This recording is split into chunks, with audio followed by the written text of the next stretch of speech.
గురుగారు ఇంతకు ముందే గురుగారు తెలియజేశారు, స్వామివారు ఈ విజయ యాత్రలో భాగంగా ఎన్నో మహాకుంభాభిషేకాలు జరిపించారు, ఆలయ ప్రతిష్టాపనలు జరిపించారు అని. ఈ కార్యక్రమాలు ఎక్కడెక్కడ జరిగాయి గురుగారు? మా తమిళనాడులో, అదేవిధంగా మన నరసరావుపేటలో, గుదిమెళ్ళంకలో. విశేషమేమంటే గుదిమెళ్ళంకలో శారదా అమ్మవారి యొక్క విగ్రహ ప్రతిష్ఠ చేశారు. చాలా వైభవంగా ఆ ప్రతిష్టా కార్యక్రమము చాలా అద్భుతంగా సాగింది. అసలు రెండు కళ్ళు సరిపోలేదు గుదిమెళ్ళంకలో జగద్గురువులు ఆ ప్రతిష్ఠ చేస్తున్నటువంటి సమయంలో. ఇక కుంభాభిషేకాలు స్వామివారు దాదాపు ఏ క్షేత్రానికి వెళ్ళినా 12 ఏళ్ళు అయితే కుంభాభిషేకాలు పెట్టుకొని తీరుతారు.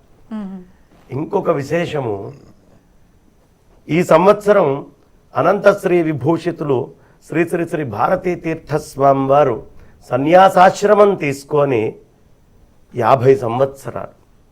అందుకని సువర్ణ భారతి అనే పేరు మీద చాలా వైభవంగా ఉత్సవాలు నిర్వహిస్తూ ఈ సంవత్సరానికి సువర్ణ భారతి అని నామకరణం చేశారు.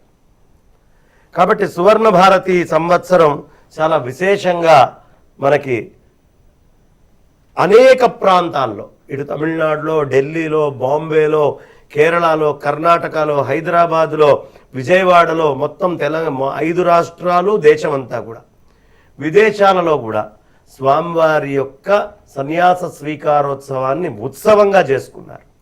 అందులో భాగంగా ఈ సంవత్సరం రాజమండ్రికి 35 కిలోమీటర్ల దూరంలో పెదనాయకంపల్లి అనేటటువంటి పి నాయకంపల్లి అని కొడితే వస్తుంది, అక్కడ ఒక అద్భుతమైనటువంటి సువర్ణ భారతి గోశాల.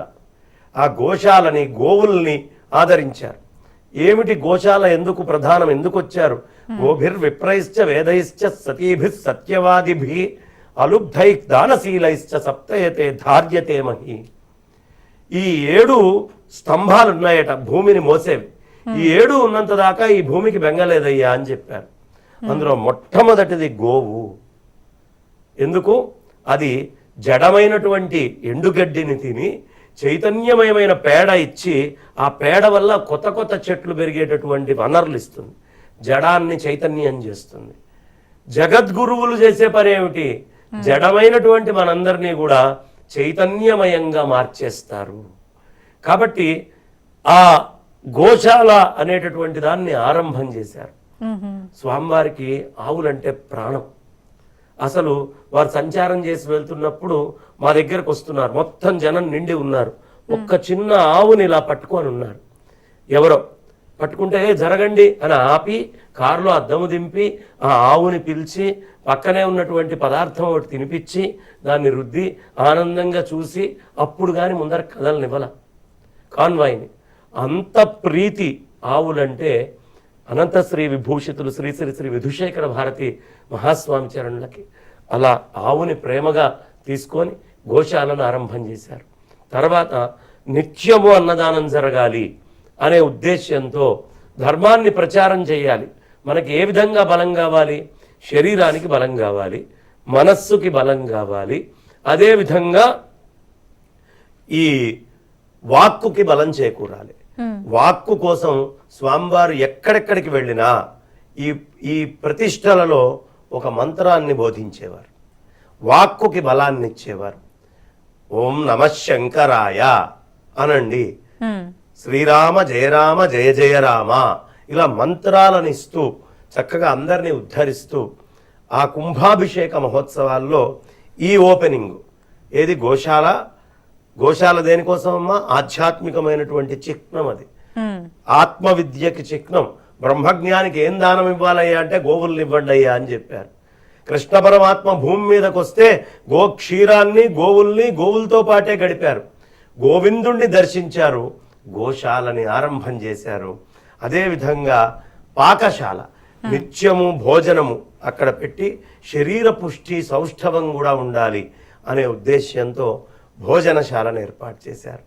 అదేవిధంగా ప్రవచన మంటపాన్ని, ఎప్పుడు ధర్మము అనేటటువంటి దాని ప్రవచనం జరుగుతూ ఉండాలి, జనాలందరూ భజనలు చేస్తూ ఉండాలి అని ఒక అద్భుతమైనటువంటి ప్రవచన మండపాన్ని అనుగ్రహించి ఆ మండపము కూడా సంసిద్ధం చేశారు. ఇలా అనేకమైనటువంటి క్షేత్రాలలో అనేక యంత్రాలని పునరుద్ధరణ చేస్తూ, కుంభాభిషేకాలని చేస్తూ, విగ్రహ ప్రతిష్టల్ని చేస్తూ, వేద పండితుల యొక్క వేదోచ్చరణల్ని చక్కగా అన్ని చోట్ల వ్యాప్తి చెందేట్టు చేస్తూ, ఒక పక్క సాహిత్యానికి సంబంధించినటువంటి కవుల్ని తీసుకొని వచ్చి అద్భుతమైనటువంటి మన అవధానాల్ని ఏర్పాటు చేసి, ఇలా అనేకమైనటువంటి కార్యక్రమాలు, ఒకటి కాదు రెండు కాదు, వారొక్కరికి కష్టం తప్ప మిగతా అందరూ ఆనందపడ్డారు. కానీ వారికి అది కష్టమని వారికి తెలియట్లేదు. ఆ బ్రహ్మీభూత స్థితిలో వారు ఉన్నారు. అది గొప్ప విషయం. వారు చందనపు చెక్కలాగా మొత్తం అన్ని వైపులా ఆ చందనాన్ని ప్రసరింపజేస్తూ ఈ కుంభాభిషేకాలు, ప్రతిష్టా మహోత్సవాల కార్యక్రమాలని చేస్తూ అందరినీ చక్కగా మైమరిచిపోయే విధంగా అనుగ్రహించారు. ఇవాళ శారదా అమ్మవారిని జగద్గురువులు ఆరంభం చేశారు. వారు శృంగేరిలో ఉన్నారు. కానీ ఎంతమంది భక్తులు వెళ్ళి అక్కడ శారదా అమ్మవారికి దండం పెట్టుకొని ధరిస్తారమ్మా. అందుకని కుంభాభిషేకాలు, ప్రతిష్టా మహోత్సవాలు వారు వచ్చినప్పుడల్లా వారు వచ్చి వెళ్ళటం కాదు, ఆ ధర్మాన్ని అక్కడ ప్రతిష్ట చేసి అనేక మంది అక్కడికి వెళ్ళి దాని ద్వారా ఆ ఉపయోగాన్ని పొందేటట్టుగా చేయటమే ఈ ప్రతిష్టలలో ప్రధానమైనటువంటి లక్ష్యం.